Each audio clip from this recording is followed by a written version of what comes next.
Our stand-up guest tonight is the co-host of the very popular and very stupid comedy podcast, The Little Dum Dum Club. You can catch his new show, Leisure Suit Tommy, at the Melbourne Comedy Festival from this Wednesday night. Please give it up for my little friend, Tommy Dassalo! Hey!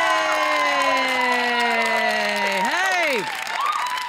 Hey everyone, lovely to be here. I went to Japan recently. I'm a huge fan of Japan because they have a very liberal approach to karaoke bars, and that allows me to play my favourite game. It's one I invented. It's called Wrong Karaoke. And the way that you play it is, you need to be in like a karaoke bar where there's an audience in front of you. You go in, you find the most popular song that they have. Then when you get to the most recognisable part of the song, you absolutely fuck it beyond recognition. So personally, I think the song that works best for it is Living on a Prayer by Bon Jovi, right? So we all know how that goes. You do the verses normal, and then when you get to the chorus, you do it like this. Whoa, we're halfway there. Whoa, we're halfway there. Drop the mic, walk straight out of the room. Don't look back. Leave everyone in there with a lifetime of questions. Just... But the lyrics are just there. Why did he do this?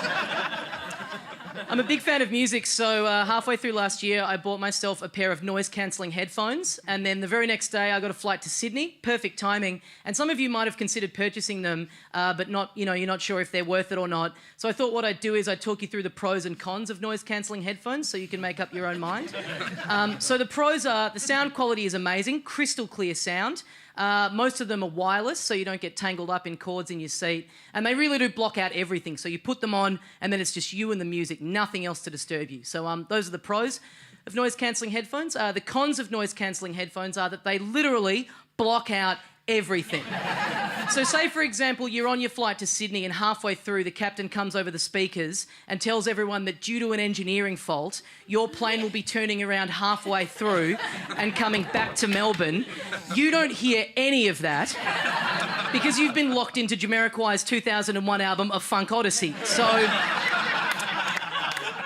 the plane lands back in Melbourne and you think that you're in Sydney. This happened to me in the middle of last year, and now, in an unparalleled display of bravery, I'm going to tell you all exactly how long it took for me to work out that I wasn't in Sydney.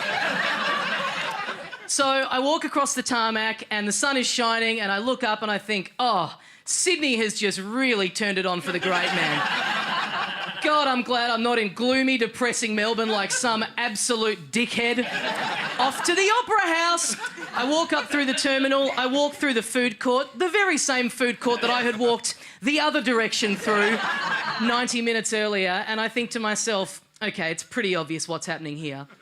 They're starting to make the Sydney airport look identical to the Melbourne airport for reasons that I can't quite put my finger on right now.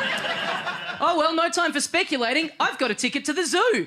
I walk through the baggage claim. I get out to out the front of the airport. I'm waiting there to hail one of these famous Sydney cabs that I've heard so much about. And it's then that I see something that in many ways is the smoking gun in this story. I see a sign, a big sign that says 3 words: Welcome to Melbourne. It's one of about 48 identical signs that they have dotted in and around the Melbourne airport. And at this point, a voice pops into my head and my brain logs on and this voice goes, "Hey, buddy, I think it might be time for us to assess the possibility that we might be somewhere other than Sydney."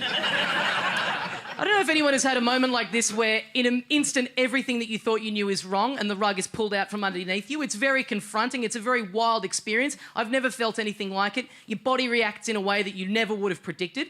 For me, what that was I started pointing at the big sign that said "Welcome to Melbourne" and I started going, "No! No, no, no, no, no!" Tears just streaming down my face. Strangers walking past going, "Wow, he hates Melbourne. Why did he come here?" So then the voice in my brain logs on again and it goes, "Buddy, it's obvious what's happened here. There's only one solution, right? What's clearly happened here is you went through a breakup 2 years ago, you didn't process it properly, and you're now having the full-scale nervous breakdown that your friends warned you was coming. All of this is in your head. You've clearly imagined yourself getting on the plane. You've passed out at gate 12. Your lifeless body is lying there right now, probably covered in shit. You've shit yourself.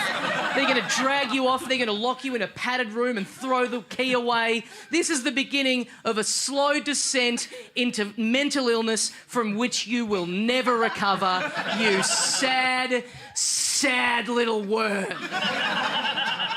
And so those are some of the cons of noise-cancelling headphones. So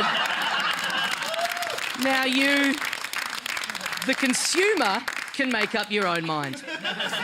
When you tell people that story, they're very sympathetic, and then people always have an immediate follow-up question. They want to know, what airline was this on? And that's when I have to be truthful and I have to say, Tiger. And then people's sympathy just disappears. They're like, well, it's a miracle that the plane took off in the first place, to be completely fair.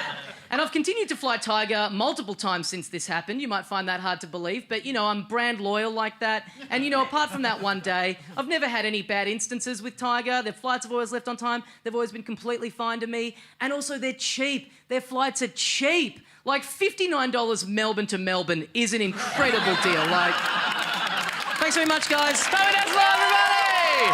Good work, my friend!